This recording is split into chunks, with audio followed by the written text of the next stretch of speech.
Welcome to the Divorce View Talk Show. You can find us on divorceview.com. Hello, my name is Joanie Winberg, founder of the National Association of Divorce for Women and Children, as well as the online course, How to Emotionally Survive Divorce. It's always my pleasure to do the Divorce View Talk Show with my co-host, Rosalind Sadaka. Hello, Roz. Hi, Joanie. Good to see you again this week. I'm Rosalind Sadaka. I'm recognized as the voice of child-centered divorce, founder of the Child-Centered Divorce Network, and a divorce and parenting coach. And I'm very excited about our program today because we're talking about a topic that isn't brought up immediately when one thinks about divorce, but boy, is it an area of vulnerability for anyone who's contemplating divorce or going through it, and we don't want the consequences to negatively affect you long after divorce. And I'm sure our guest will be able to tell us many stories about how that can happen. So, Jody, why don't you introduce our guest? Absolutely. The topic we're going to be talking about is the do's and don'ts with your credit during and after divorce. So we have a credit coach, Jeanne Kelley, and she's been helping people for over 15 years actually help them rebuild a healthier credit score and then help them with any credit issues. And she's also the owner of the Kelley Group. So, Jeanne, we're just thrilled you're here. This great topic. Thank you for having me, ladies. Yes, credit is so important. Yes, tell us. I mean, obviously we use it all the time, but a lot of times we don't think about it until we need it. Right. And but definitely during divorce, I think people are thinking about so many other things. They're not thinking about the credit part at all, and it's something very important to be talking about during the divorce, because you may have no idea what could be going on with your credit. So the number one rule and the number one do is pull your credit report. Mm-hmm. And you can do that for free at annualcreditreport.com. So pull your credit report, and when you pull your credit report, it does not hurt your credit score.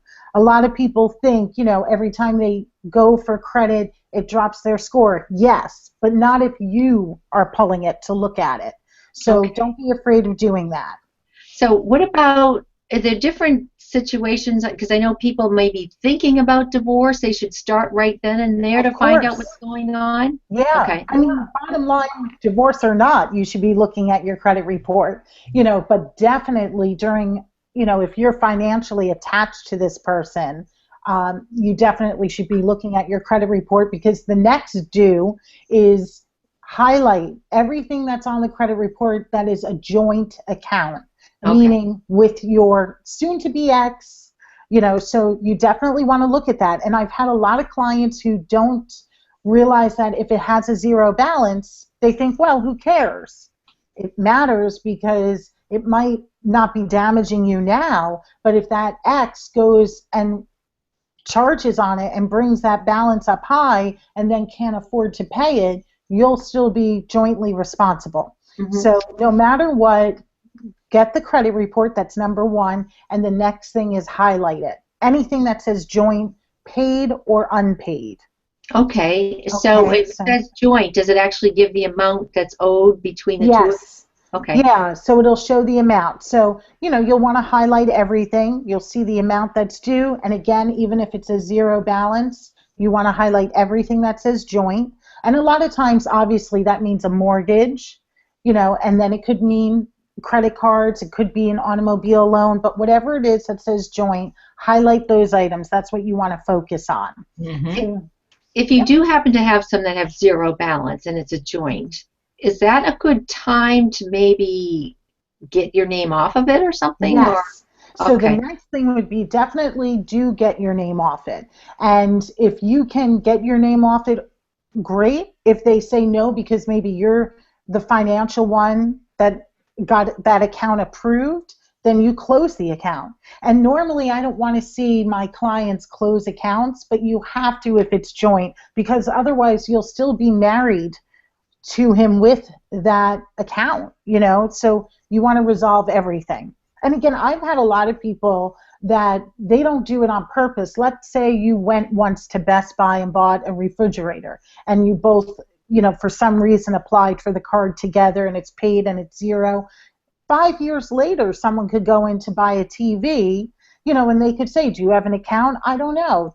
Right at the cash register, they could pull it up, and they're not doing it on purpose, but it could be happening. Yes. So that's why it's just so easy to, if it's a zero balance, it's a lot easier to deal with those accounts and either get your name off or close it.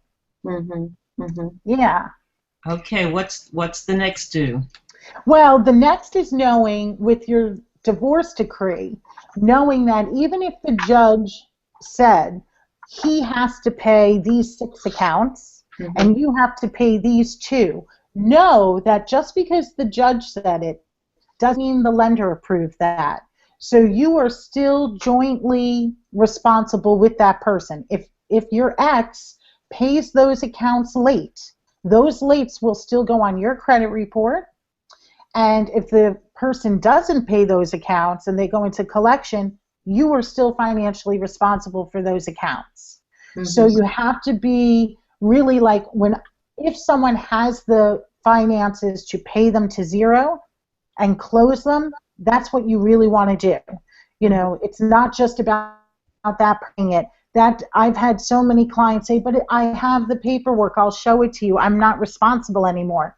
The bank didn't approve that. So, it doesn't matter when you deal with a bank if you're married to the person, if you did an account, if it's your child, if it's a business partner, you both receive that credit card together. So if you decide to end that agreement, you have to do it with the lender as well. The only way to protect yourself, if there is a balance and the person can't pay it off, at least close it at that point that no further damage can be done. But be aware that you are still financially responsible with the lender. This is such important advice. I can't tell you how many horror stories I've heard from clients who have gotten caught up this way, innocently and naively, not understanding the consequences for themselves. And those consequences can be 5, even 10 years down the line if they haven't taken your advice. So it's so important that you're stressing this right now, and everyone needs to look and clean up your relationship with money to your ex so that you can move ahead and especially reestablish your own personal identity with credit. Exactly. So tell us more. Exactly, and talking about that, rebuild individual accounts. Start to rebuild, to have your own individual accounts, and that's the perfect time to do it. I don't care if it's even a $500 new charge card, as long as it's something individual, you're starting to rebuild healthy new credit for yourself. So that's very important to keep doing. Can you speak a little bit more about why that's so important for people who haven't had personal individual credit, who maybe had been married for many years and just had that team credit card, to suddenly understand what happens to you in the real world when you don't have individual credit? Right, exactly. I mean, sometimes if you have no credit at all and you were just on your husband's account as an authorized user, you have to start fresh. It's almost like having no credit and never having credit. So yes, you have to build, and it doesn't take long. If you can't get credit and you get a secured credit card, that's a way of rebuilding, meaning secured, like you take $500, put it in the savings that they secure that you will only have a $500 limit. It doesn't matter what the limit is, as long as you're using that new account in a healthy way. And so let's say you use it up once to $500, bring it down, always pay it on time, and if you pay it on time and use it in a healthy way, it's going to report that way, and I'm sure your credit, you'll get other offers as time goes by. But yeah, you definitely want to be building your own credit because you may need a loan in your own name. You may need a new apartment. They're going to be looking at your credit report. Or car, Car, cell phone, insurance. Sure. Jobs don't look at your credit score, but many of them look at your credit report. So many things. So you definitely want to have credit. So it's a good time to rebuild and get the secured card, get a store card if there's a store you shop in, whatever it is to start rebuilding. Just open it up. Is it true? Was it true to help with your credit too if you're trying to build it where you said pay it on time? Yes. I've heard that if you also pay more than the minimum payment, that helps too. Is that true or not? Well, when it comes to your credit report, we want to see the account, and we would love to see it not maxed out. So if you have a $500 account, you don't want to use it up to $500. If you could use it no more than even to keep the balance low at $100, it shows, oh, her ratio is very good here. There's a lower balance, it's paid on time. So if you're paying over the minimum, that's great, but you want to never really max out those cards. Okay, so that's more important. Yeah, that's definitely more important. I mean, the magic number with credit cards is 20% of the limit. So I always say try to pretend that is your limit. Okay. And then you'll get the most part of the score using it that way. Mm-hmm. So this is a person who might have a clue that they are thinking about a divorce, so they're going to get a divorce. But like you said, you've had horror stories of people who all of a sudden are in the middle of a divorce. It's never too late to work on this, I guess. Never too late. It's never too late. I would love it if before they sign the dotted line, of the divorce papers to look at it. But even if they did that, it's still not too late. You look at it, you can still do this afterwards and resolve the accounts. And I mean, I highly suggest if you are going through a divorce, yes, I started with saying pull your own credit. But I would definitely, during a divorce, be monitoring it. So if you're not going to have time to keep once a month maybe checking your credit report to make sure everything's being paid like you're told, monitor it, find a service that does it, and it's definitely going to help you financially in the long run. But the bottom line that I'm hearing is disconnect. Disconnect. Yeah, well, if you're ending that relationship, if you're ending the relationship, end it also with your credit. I mean, a lot of times with the mortgage, that may not be able to happen, but all the other accounts, at least protect yourself in that way. Mm-hmm. Yeah, definitely. Roz and I are always here for the kids' sake, and I think it's important to maybe the mom and dad to be role models for their kids. I mean, is there any thoughts on that? Any suggestions? Absolutely. Healthy credit in the household so they learn, and moving on. It's a good thing to talk about budgets and money and teaching. A lot of kids are graduating colleges with all these student loans, and they didn't even understand anything about it, or what they were signing up for. So, of course, it's important to be teaching this to your children. And I'm always writing about building credit, with a young person, because also when they get out of college and they're going to go into the workforce, whether they have student loans or not, they may need an apartment on their own. Like, how much longer do we have to rely on mom and dad? You may need to be doing all these things on your own. So if you've been building healthy credit, at 18, start building it, using it in a wise way. Credit will always be on your side.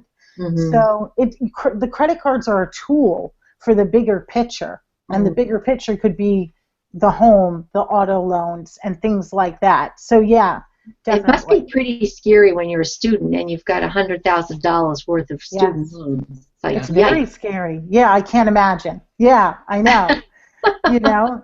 And you really got to be on top of those student loans and make sure you're in a payment plan correctly. With student loans, Joanie, they report every semester it's a new loan. Oh, so really? Imagine, so when you do graduate, you want to consolidate them. So let's say worst case you are late once. Let's have it on one account, not 10 accounts for the whole college, because your credit report would have more dings in it than necessary. Wow, I didn't realize that. Yeah. Wow. I just wanted to mention that we've been using the pronoun she through this conversation, but obviously everything you're saying is equally relevant for women and men. Of course. So this is just as important for the men. Absolutely. The key message is separate your finances as early on as possible. Now, many of our listeners are co-parents, and so their parenting relationship is continuing and expenses for the children are continuing, but you have to clean and separate your credit in the divorce and then make agreements about how things are being paid in the future, and both sides cooperating in issues such as health care, savings for college, all of the big expenses that come up, and those are usually part of parenting plans that are devised before the divorce is completed.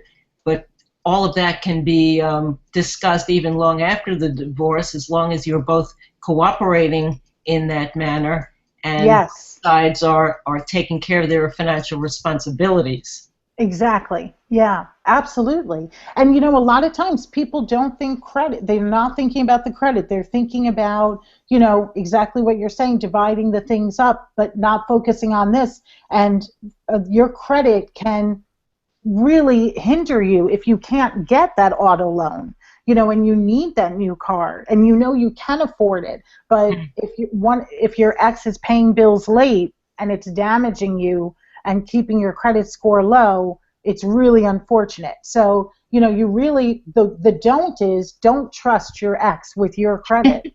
I mean, that's a huge don't. It's sabotaging your life if you're not paying attention to Jeannie's message, because you can create terrible sabotage in so many ways that are very complex and convoluted to extricate yourself from. Yeah. And not that, and I'm just going to be a little facetious here, but not that our ex would ever go and take the credit card and buy extra things. I mean, right, especially if one is annoyed with the other one. Right, and that's what I don't. It's I always say, don't do the revenge shopping. Yes. No revenge shopping. I was reviewing your notes, and you mentioned that's including when you're separating your credit or the credit cards, is to also change your address so that you're not even affiliated with that address. I do suggest that, because a lot of times either you move out of the home and your things are still going there, or you're staying there, but then your ex still has all your information. Obviously your address, your name, your social, date of birth, an ex would have that, so they would even be able to, not legally, but they could go in and look at your credit report because they have your information. You don't want that. So I always suggest, because I've had people tell me that their ex was looking at their credit. So get a different address. Whether if you're staying in that home, then get a P.O. box. Change all of your mail to the P.O. box that no one would know about, your credit cards, your utility bill, and have that, change it with the creditors, change it with the credit bureau, and then you'll know, that you have that all safe and under control for yourself. Yeah, that's a big one. Yeah. And it's something so simple, people don't think about it. Well, there's so much going on during a divorce, but I think the big picture is, cut the cord and cut it complete, and that includes credit cards and everything. Right, exactly. Anything else that you want to share with us, Jeannie, or any stories that can help really highlight this point that you're making? Well, a story would be for helping women or men moving on from the divorce, and if you are going to be purchasing things, large items, let's say like a home loan, you want to know your FICO score. I've had a lot of people, it's so sad, so many people coming into me saying, I thought I had everything together, I thought my credit score was a high 750, but then when I went to the bank, they're telling me they use this different scoring model. So 90% of lenders use the FICO credit scoring. Okay. And you can purchase your FICO score. Again, if you purchase it, it doesn't hurt your credit as an inquiry. There is a fee. And that's where I would even monitor my credit, because to me, if I'm going to look at a credit score, that I'm going to look at the same one lenders are. 90% is a big chunk. So myfico.com is a great, that's where you can go directly to get your credit report and score. And it's a huge thing to know what your score is. And to check on it. You're saying keep an eye on it at least monthly. If you're going to, I mean. If you're going through a divorce, I would. Monthly, okay. Yeah, I would definitely be doing that. Jeannie, I understand that you work nationally, so regardless of where people are, they can access you and get the counseling and the coaching they need for the kind of services we're talking about. Can you tell us how to find you? Yes, they can go to JeanneKelley.net. So my name's spelled JeanneKelly.net. And everything's right there. You can find me. We can do coaching sessions. I have a great team of experts. We're here to help, and we're here to protect you. Mm-hmm. Absolutely. And to me, just to have an expert watching out for something as sensitive as your credit score, it's great to have a professional. And your website again, Jeannie? It's JeanneKelley.net. Okay. So that's JeanneKelley.net. Perfect. So when people work with you, is this usually a 1 or 2 session process, or is it a multi-session process? What are the various ways that people work with you? I've had people work with me once and never again. It was enough in a half an hour coaching session. I've had people, if they're going through a lot of different things, they may need me 4 times during the year. You know, so it really just depends on how complex the issue is. Mm-hmm. But, you know, sometimes, again, it's just 1 half an hour phone call. And I also have a credit club. So if they don't want to even, you know, take that half an hour and they just want to online help themselves, they can do it right online through my credit club. How does that work? What do you provide there? Well, I provide the tools to help them rebuild their credit. You know, definitely there's lots of articles and tips regarding divorce and credit. And, you know, put them on a new game plan that's individual for them. Mm-hmm. Yeah. Mm-hmm. Fabulous. That's great, because the bottom line, you want to raise that credit score for yourself. Yeah, you definitely do. You want to have healthy credit. Hopefully you both, you know, you and your ex can resolve this in a positive way, and you'll both have healthy credit. So but the number one thing is you have to protect yourself. And this is something that gets overlooked, and it's so important. Oh, big time. This can follow you for a long time. And what's the biggest mistake that you find after doing this for such a long time? Well, you know what? I got into this, believe it or not, because of a divorce and doing nothing from what I'm saying right now. You know, I didn't pay attention during the marriage about the bills, and I definitely didn't pay attention to it during the divorce. And then all of a sudden, I realized I had bad credit. And so, again, I think the number one thing from my own lesson to all of my clients is they really just weren't aware. They weren't paying attention. You know, you're thinking about where are you going to live? You know, what are you going to do with your child? Or you're staying in the same school district. You want to keep everything, you know, mentally together. And sometimes you're not thinking about the financial. And you really have to pay attention, because just like Joanie said, it can last years. You know, it took me years to recover from this. You know, now I can help people like this.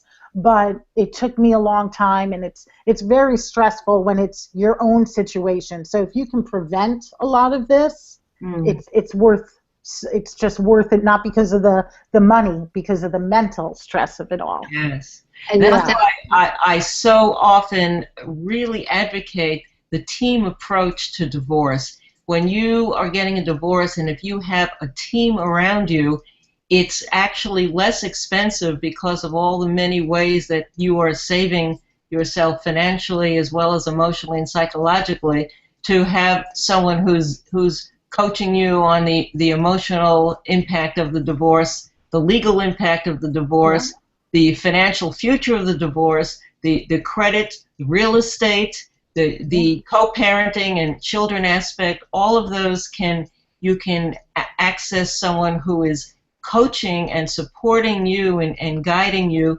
It makes the divorce faster, and you short-circuit a lot of obstacles that come along when you're naive and just weren't expecting them. Right. So that's why we talk absolutely. And Jeannie, what you're doing is so unique, and everyone needs you. Well, we all use credit. I mean, we really do. So right. Yeah. And I'm going to have you repeat your website one more time. Okay, so it's my name, Jeanne Kelley, which is spelled JeanneKelley.net. Perfect. Jeanne, So thanks so much for definitely. being on the Thank show. you, ladies, for having me. We're just excited to get this out because it is such a delicate topic, and it needs top priority or your top your full attention. Yeah. So thanks for being on the show. Thank you. And also to our listeners, make sure that you tune in to the divorceview.com website, and that's where you will see the different videos that we have that we bring to you every week, as well as we are now a podcast, and you can click on there. But we also like to let you know what we individually do as far as how we can support you. So, Roz, how can you support people during and after divorce? Well, if you come to childcentereddivorce.com, there's a wealth of information, advice, support, and valuable resources. I have a free ebook right on the homepage, and then I have a weekly newsletter and blog articles, and I have a really useful 10-hour audio coaching program with a workbook that'll focus you in the right direction for every facet of co-parenting. So there's no need to grope around and make mistakes. If you get started, you're on the right track. And that's all available. And then I do personal coaching as well. So all of that's available at childcentereddivorce.com. And Joanie, what resources do you have? If you go to freshstartafterdivorce.com, that's where you will see the online courses that I talk about, how to emotionally survive divorce. I'm kind of a bottom liner. I know going through my divorce, I was always searching for the hows, and I was getting a lot of great philosophy, but I would always leave the conversation, tell me how to do this. So that's exactly what I do, is help people learn the hows, and it's actually a 4-week process that gives you all the tools that you need to be as stress-free as possible, and how to get along with your ex as much as possible, as well as your kids. So go there. There's 2 actually online interactive courses. They are live, so it's interactive courses, and you can also always connect with me there as well. But thanks again, everyone, for tuning in this week to the Divorce. Let's just remind everyone, the website is divorceview.com, and you can click on the podcast to subscribe so that you'll be notified every week about the podcast. And archived at divorceview.com are dozens and dozens of expert interviews we've done that handle any facet of divorce that you're looking for. So be sure to join us there. Thanks, Roz. Excellent. So thanks again for tuning in. Otherwise, we'll see you next week. Bye-bye.